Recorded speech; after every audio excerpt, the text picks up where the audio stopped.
palavra do Senhor diz assim: igualmente vocês, esposas, estejam sujeitas, cada uma a seu próprio marido, para que, se ele ainda não obedece à palavra, seja ganho, sem palavra alguma, por meio da conduta de sua esposa, ao observar o comportamento honesto e cheio de temor que vocês têm. Que a beleza de vocês não seja exterior, como tranças nos cabelos, joias de ouro e vestidos finos, mas que ela esteja no ser interior, uma beleza permanente, de um espírito manso e tranquilo, que é de grande valor diante de Deus. Pois foi assim também que no passado costumavam se enfeitar as santas mulheres que esperavam em Deus, estando cada qual sujeita a seu próprio marido. Foi o que fez Sara, que obedeceu a Abraão, chamando-o de Senhor, da qual vocês se tornaram filhas, praticando o bem e não temendo perturbação alguma.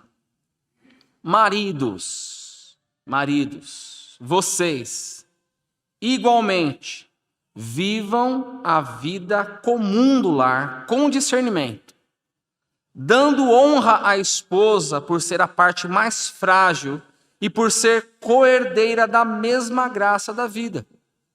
Agindo assim, as orações de vocês não serão interrompidas.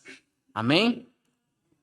Gostaria de orar com você mais uma vez. Senhor, nós agradecemos por essa manhã, agradecemos pela Tua palavra que é poderosa, a Tua palavra que é viva e eficaz.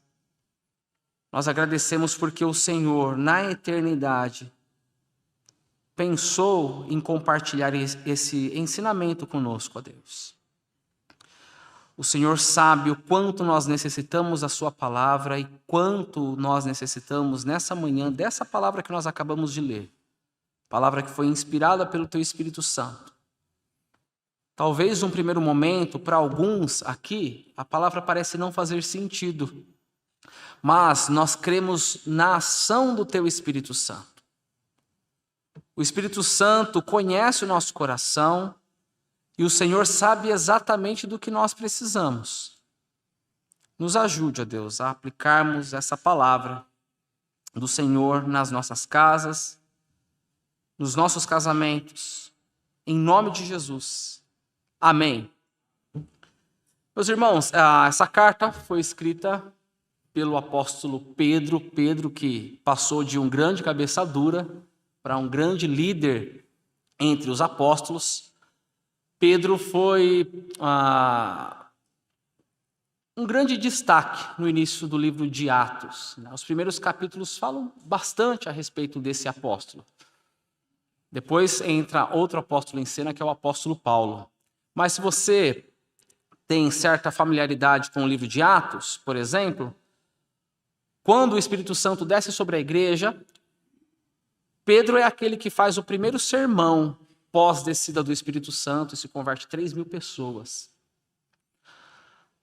Depois, mais adiante, quando o Espírito Santo desce sobre os samaritanos, Pedro vai lá investigar o caso, juntamente com seu amigo, o apóstolo João, para certificar que o reino de Deus também tinha chegado até os samaritanos. E mais adiante, lá está Pedro com os gentios, quando o Espírito Santo se derrama entre eles, para certificar que os gentios também fazem parte da mesma graça do Senhor. Algumas décadas se passam, desde a descida do Espírito Santo, e Pedro escreve uma carta para várias comunidades, conforme está escrito no capítulo 1 da carta, se você quiser abrir.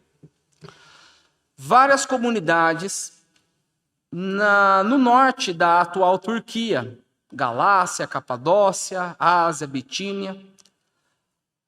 A grande pergunta, e na verdade é um ponto de discussão entre os estudiosos, é sobre o público original de Pedro. Porque quando Pedro diz que está escrevendo aqui no verso 1 aos eleitos que são forasteiros da diáspora, é uma expressão altamente judaica. Então, alguns acreditam que o público de Pedro aqui é o público judeu. Calvino, por exemplo, acreditava nessa opinião. Mas acontece que no meio da carta nós temos também alguns indícios de que o público é um público gentil. Então, hoje em dia, os estudiosos estão inclinados a pensar nesse público de Pedro. É como se Pedro estivesse considerando tanto judeus que se converteram, como também gentios que se converteram, e Pedro está tratando esse povo como o verdadeiro Israel de Deus. Um verdadeiro Israel que está peregrinando. É um Israel forasteiro. E por que forasteiro? Por que peregrinando? Pedro explica para a gente o motivo. No capítulo 1, Pedro diz que agora eles são salvos.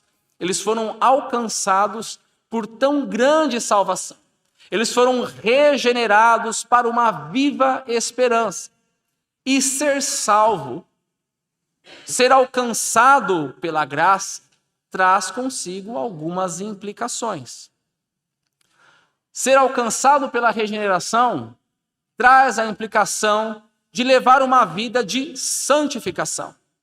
E não somente isso, também de amor ao próximo, de envolvimento com a igreja e, sobretudo, de bom testemunho para com os outros.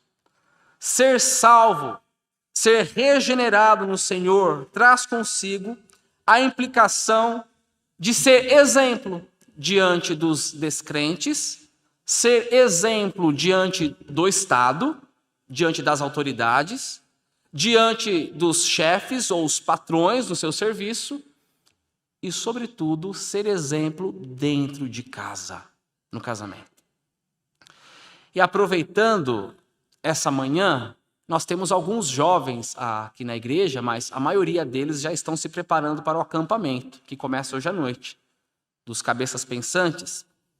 Eu gostaria de trazer, de compartilhar essa palavra, e é uma palavra, sim, direcionada principalmente aos casais, aos maridos e esposas. Então é um tipo de conversa, tire as crianças da sala. Vamos conversar sobre os deveres de maridos e mulheres e esposas. Eu gostaria de pedir para que você tivesse consigo a sua Bíblia aberta. Eu gostaria de explorar o texto, ler novamente os textos. Num primeiro momento, nós vamos ler os 2 primeiros versos, que diz assim: igualmente vocês, esposas, estejam sujeitas, cada uma a seu próprio marido, para que, se ele ainda não obedece à palavra, seja ganho sem palavra alguma por meio da conduta de sua esposa, ao observar o comportamento honesto e cheio de temor, ou então honesto e respeitoso, é uma tradução alternativa que vocês têm. Então, ao observar o comportamento honesto e respeitoso que vocês têm. Quando Pedro diz igualmente, aqui no verso 1, significa que ele está linkando ou ligando o que nós acabamos de ler com aquilo que ele tinha dito anteriormente a essa igreja, ou a essas igrejas. Se você voltar uma página, no capítulo 2, você vai perceber que Pedro, a partir do verso 11, havia já orientado a igreja, ou as igrejas, para que se submetessem às autoridades, dando bom exemplo. E depois, mais adiante, no verso 18, nós percebemos que Pedro sugere a mesma coisa com relação aos funcionários, aqueles que têm patrões e chefes, que eles deveriam se submeter aos seus senhores, porque isso proporcionaria a eles bom testemunho. E por que isso? Acontece que o cristianismo, no primeiro século, nos dias de Pedro, era algo muito novo. O Império Romano, as pessoas não conheciam ainda, de fato, o que é ser um cristão. Como vive um cristão. Então as pessoas tinham muita desconfiança dos cristãos. Alguns consideravam os cristãos como uma seita perigosa. O que Pedro está dizendo aqui à igreja é que se esses irmãos se comportarem como bons cidadãos, eles podem calar a boca dos críticos, podem calar aqueles que levantam calúnias contra a igreja. E agora no capítulo 3, Pedro usa a mesma estratégia para dentro do lar, para o casamento. Mulheres ou esposas estejam sujeitas cada uma a seu próprio marido. É um ensino, irmãos, que vale para todas as mulheres casadas, de todas as épocas e de todos os lugares. Mas o que Pedro tem em mente aqui é uma situação muito comum naquela época. Isto é, quando a esposa se convertia e o marido permanecia incrédulo.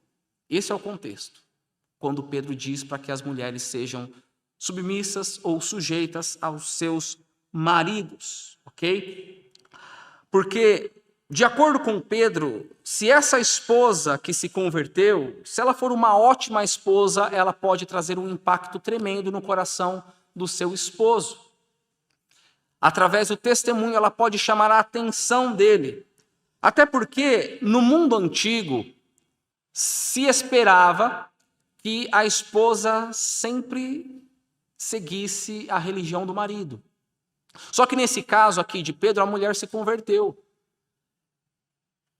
Então, o mundo imaginava que a partir da conversão a mulher se transformaria num monstro dentro de casa. Ela seria rebelde a seu marido. Só que o que Pedro está dizendo aqui é que se ao contrário disso, ela for uma boa esposa, se ela não se rebelar e for uma esposa cada vez melhor, isso vai chamar a atenção do marido, ele vai querer saber qual a razão da esperança que tomou o coração da sua esposa. Qual a razão da esperança que agora guia a vida de sua mulher. E, meus irmãos, o que Pedro está dizendo aqui nesses versos não é uma promessa incondicional, ok? Não significa que toda esposa que der bom testemunho em casa, com certeza o marido será ganho a Cristo. Não é isso. O que Pedro está dizendo é que o bom testemunho da mulher pode ser uma excelente ferramenta. Pode contribuir, sim, para a conversão do seu marido.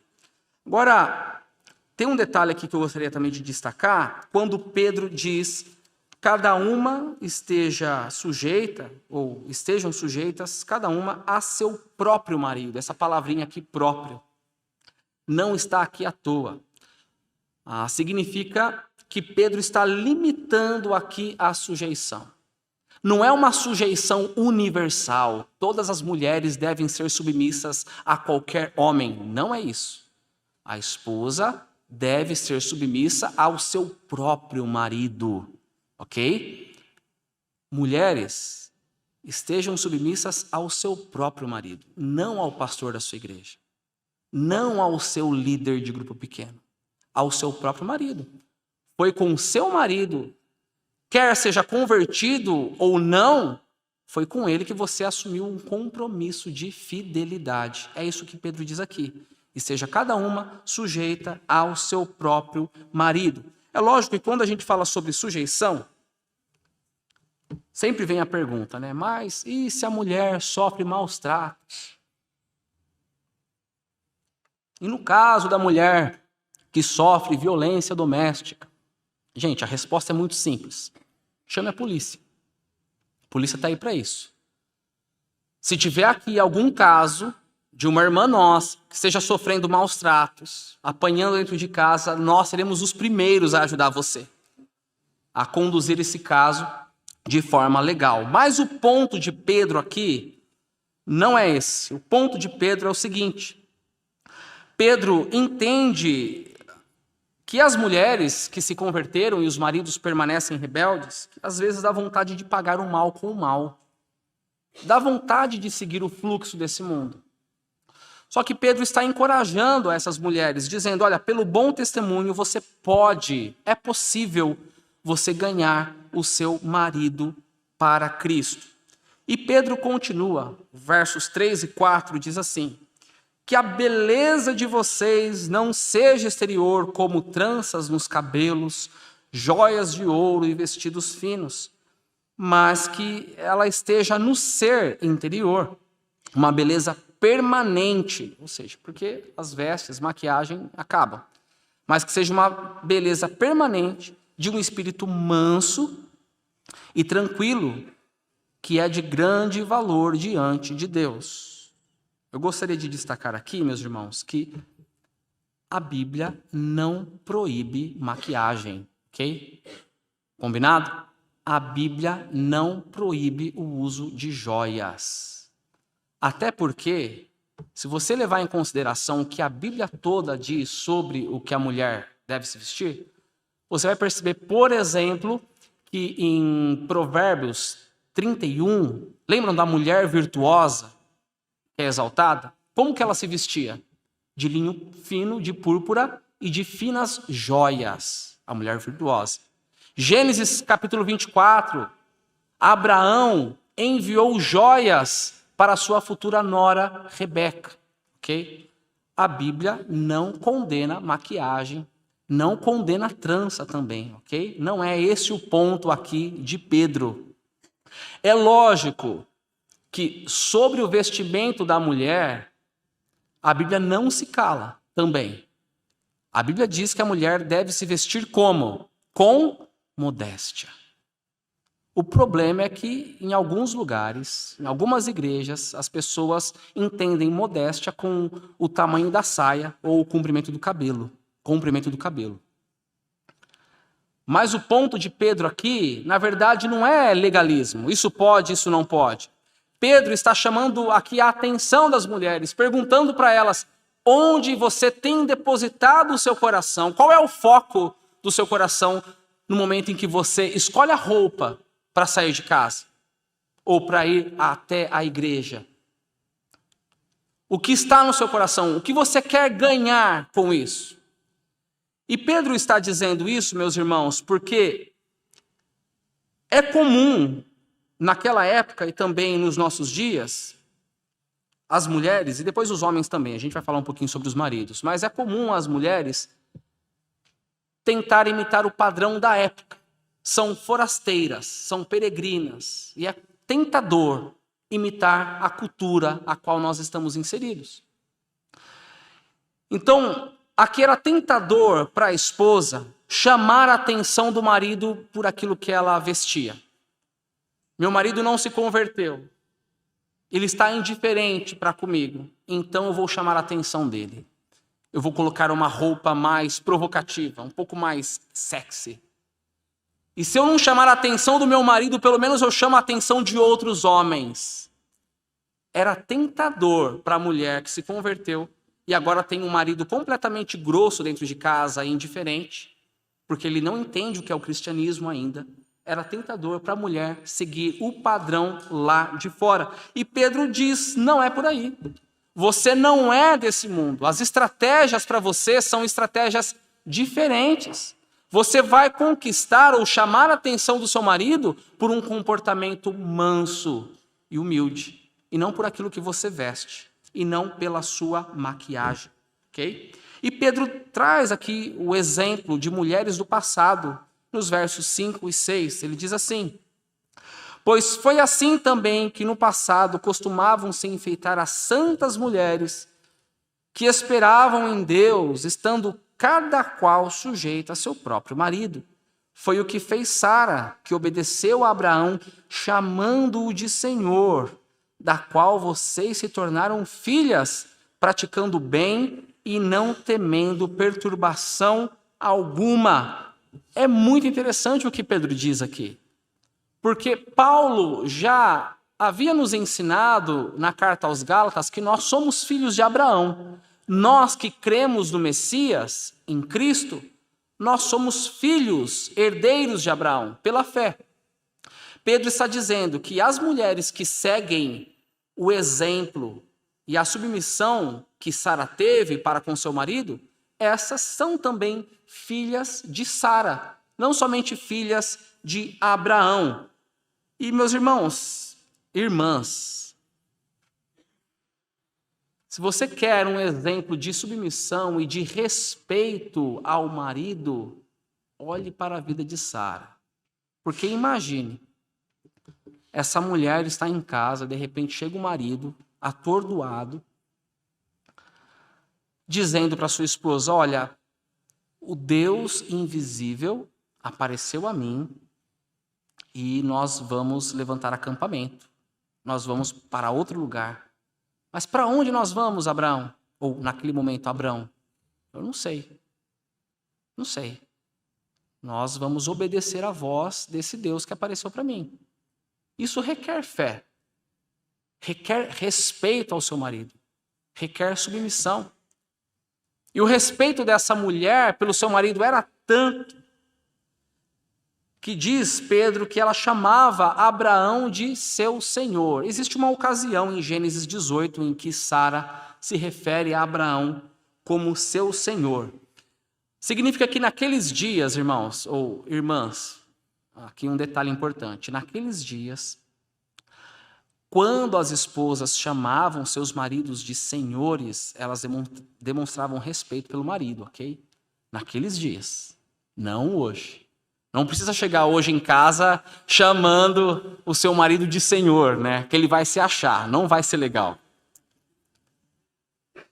O que Pedro aqui está querendo dizer é que o princípio permanece. A forma externa não cabe mais. Chamar o marido de senhor nos nossos dias não é mais para os nossos dias. Não cola mais. Existem outras maneiras de você demonstrar respeito e submissão ao seu marido. Okay? Então, a forma externa não vale mais. Mas o princípio de você respeitar o seu marido e de se submeter ao marido, isso sim permanece. Ok? Então, até aqui, Pedro trouxe algumas instruções para as esposas. E agora, no verso 7, Pedro lida com os homens, com os maridos. É nesse momento que o chicote estrala para nós, maridos. O verso 7 diz assim: maridos, vocês, igualmente, vivam a vida comum do lar com discernimento, dando honra à esposa por ser a parte mais frágil e por ser coerdeira da mesma graça da vida.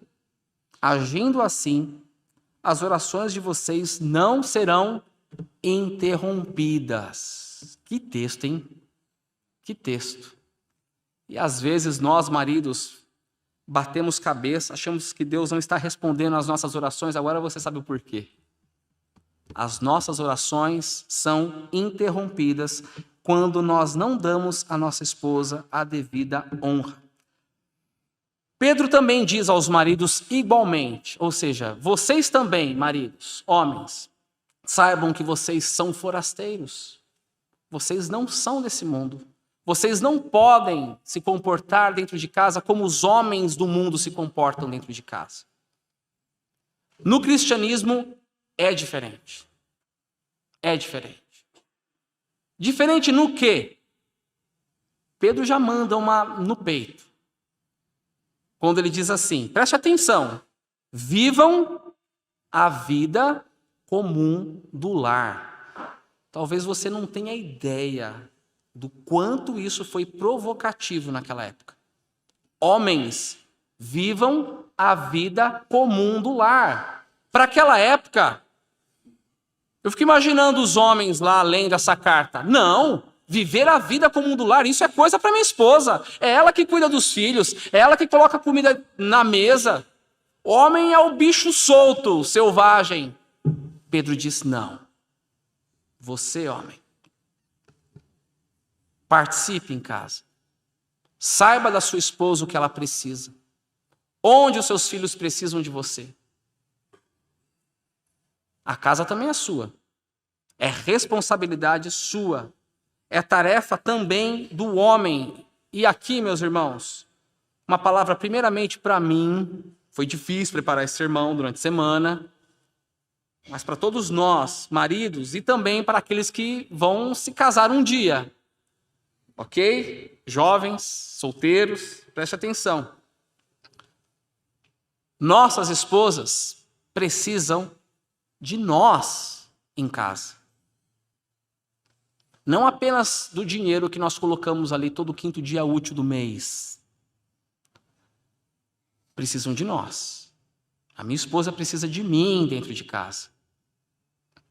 E talvez tenha passado pela sua cabeça a besteira, a mentira do diabo, de que o tempo que você passa com a sua esposa, com a sua família, atrapalha a sua carreira profissional, o seu grande objetivo de vida. Talvez você pense que isso esteja competindo no seu coração a sua grande meta de vida. Sendo que, na verdade, o tempo com a família, o tempo com a esposa, é o seu grande objetivo de vida. Não está competindo, mas deve ser a sua ambição. A qualidade, o tempo de qualidade entre marido e mulher, e também os pais com os filhos. Pedro diz que a mulher deve ser honrada e cuidada, e Pedro traz aqui 2 motivos para isso. 2 motivos. O primeiro diz que a mulher deve ser honrada por ser a parte mais frágil do lar. O que Pedro está querendo dizer aqui, né? A mulher como a parte mais frágil. Seria mais frágil fisicamente? Eu não sei o que Pedro está querendo dizer. Talvez sim, mas ao mesmo tempo, para algumas de vocês seja um pouco estranho, né? Talvez você pense assim, olha, eu fui na academia com meu marido, eu peguei muito mais pesado do que ele no agachamento. Não pode ser fisicamente. Será que Pedro estaria dizendo aqui que a mulher é a parte mais frágil emocionalmente?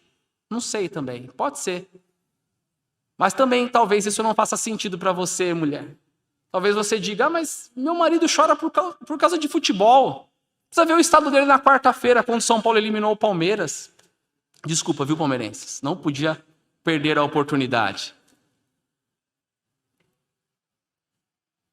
Talvez não seja fisicamente, talvez não seja emocionalmente. Mas pensa aqui no casal na hora de tomar a decisão. Pense. No casamento, de acordo com a Bíblia, o marido, eu sei que é um pouco estranho aos nossos ouvidos do século XXI, mas o marido é o cabeça do lar e a mulher é a sua auxiliadora. Ela não está abaixo, ela é auxiliadora. Então, a liderança do marido pesa no momento de tomar a decisão. O marido não pode usar a liderança para oprimir a sua esposa. Ele não pode extrapolar na sua liderança. Ele deve usar a sua liderança para cuidar dela, para proteger a sua esposa. Principalmente naquela época, ainda hoje é assim, geralmente o marido é aquele que traz o sustento dentro de casa. Geralmente, ok? Talvez porque o marido trabalha fora e a mulher trabalha dentro de casa. Ou então, os dois trabalham fora. Mas, infelizmente, no nosso país, se homem e mulher ocupam o mesmo cargo, eles têm a mesma formação, o salário é desproporcional. O marido ganha muito mais do que a mulher no mesmo cargo. E talvez porque a mulher, ela ganha menos, pode ser que o marido se aproveite dessa vantagem para oprimir a esposa. Maridos, jamais pensem e principalmente jamais digam às suas esposas: sou eu que trago a comida em casa, sou eu que mando. Cuide da mulher, trate a sua mulher como a parte mais frágil, ok? Primeiro motivo. Segundo motivo é porque ela é coerdeira da mesma graça da vida. Isso é muito importante, Pedro, mencionar aqui. Isso deixa muito claro que homens e mulheres são iguais diante de Deus. Iguais, ok? Foram salvos pela mesma graça. Homens e mulheres foram criados à imagem e semelhança de Deus. O mesmo sangue que foi derramado para salvar maridos é o sangue derramado para salvar esposas. Sim, existe diferença funcional. Existe. A gente pode pensar nisso como a Trindade. Você pensa o Deus Pai, Filho e o Espírito Santo, Tem diferença entre o pai e o filho, por exemplo? Não. Em valor, são iguais, o pai e o filho. Mas com funções diferentes. Você percebe que na encarnação de Cristo, Cristo se submete ao Pai. O Pai envia ao Filho. Diferença de funções, mas não em essência. O Filho é tão importante quanto o Pai.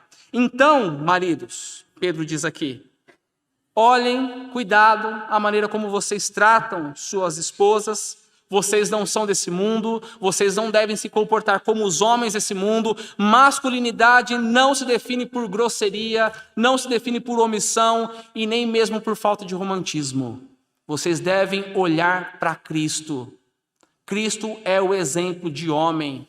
Veja a maneira como Cristo trata a sua noiva.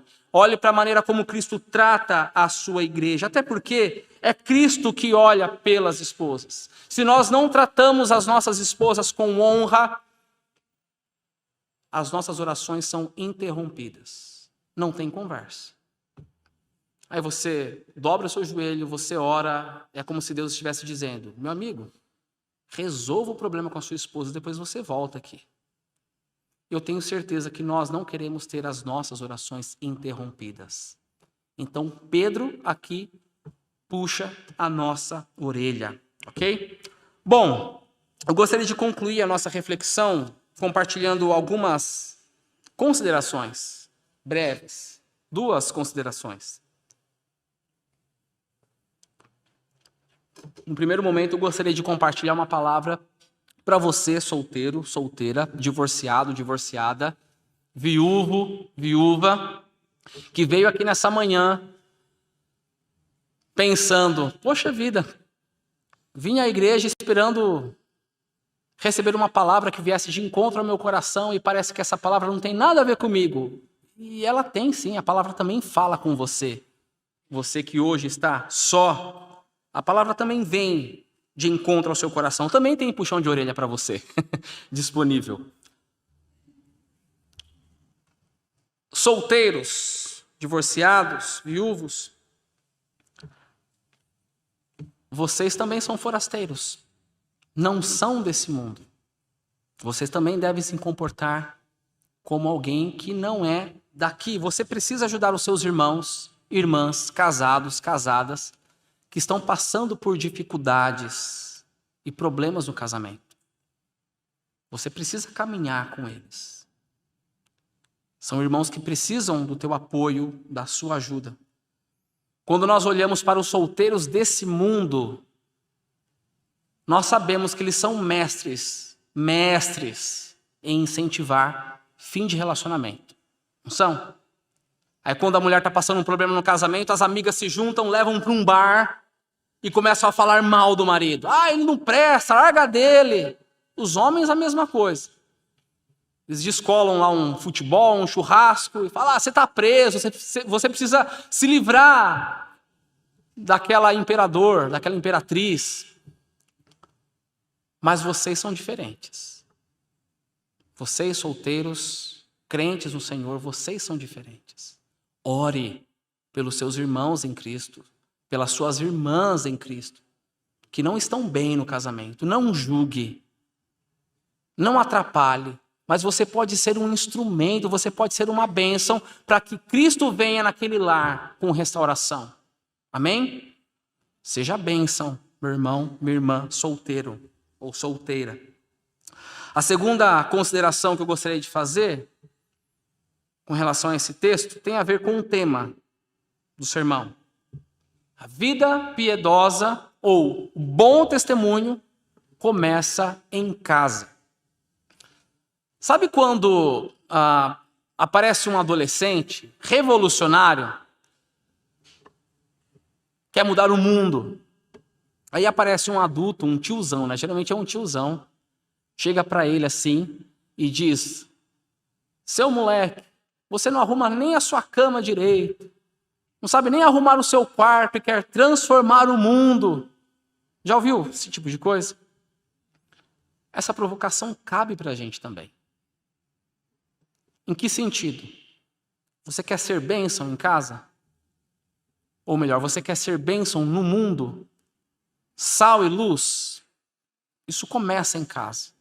Deve começar em casa. Essa semana eu li uma frase no Instagram, uma frase de um puritano, Stephen Charnock. Ele dizia assim, preste atenção. É triste quando somos crentes na ceia, pagãos no emprego e demônios dentro da nossa casa. Repetir.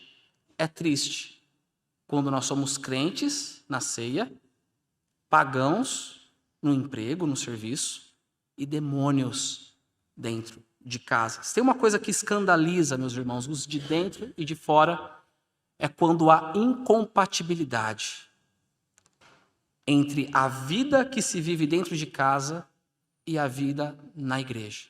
Porque na igreja a pessoa tem cara de piedade. Ela sabe muito de teologia. Mas em casa, a mulher é a esposa rixosa, barraqueira, odeia a paz. E o marido trata a esposa como se fosse sua empregada. Isso é horrível. É triste quando nós levantamos as nossas mãos durante o louvor, nós dobramos os nossos joelhos em alguns momentos aqui na igreja, mas só Deus sabe como nós somos, como nós nos comportamos dentro da nossa casa. Irmãos, casamento não é fácil. A Bíblia não romantiza o casamento. Casamento não é a união de dois pombinhos, de almas gêmeas que foram feitas um para o outro. Casamento é a união de gente problemática. Casamento é a união de incompatíveis, cada um com a sua esquisitice. O casamento é a união de pecadores. Por outro lado, o casamento é bênção. É bênção, é um presente gracioso do Senhor. Planejado por Deus, criado por Deus. O casamento reflete, de certa maneira, a própria Trindade. Porque você pensa no casamento, são pessoas diferentes, agora se formam uma só carne. Não é isso o casamento? A Trindade, você tem pessoas diferentes numa mesma essência, a essência da divindade. O nosso Deus ama casamentos. O maior interessado em casamentos é o próprio Deus. A Bíblia começa com um casamento em Gênesis, lá no Éden, e termina em Apocalipse com um casamento entre Cristo e a igreja. É verdade que os nossos relacionamentos são desequilibrados, mas nós estamos diante de um Deus que pode transformar e trazer a paz dentro do nosso lar. A pergunta que fica para mim e para você é: até que ponto nós estamos dispostos em colocar o nosso coração para que Deus venha com intervenção na nossa casa, no nosso lar? Então o desafio que fica para nós, para mim, para você, é para que você, nessa semana, casal, né, maridos e mulheres, busquem realinhar juntos o propósito do casamento de vocês. Pode ser hoje, pode ser durante a semana, mas ore junto com o seu cônjuge. Converse com ele. Faça um checklist. Qual é o propósito da união de vocês? Deve ser para a glória de Deus. Às vezes os nossos objetivos estão completamente distorcidos, longe da vontade de Deus para os nossos lares. Mas nós precisamos voltar e buscar no Senhor. Nós queremos ser sal e luz, nós queremos falar de Jesus para outras pessoas, queremos ser bênção na igreja, participando de um ministério, mas bom testemunho começa em casa. Amém?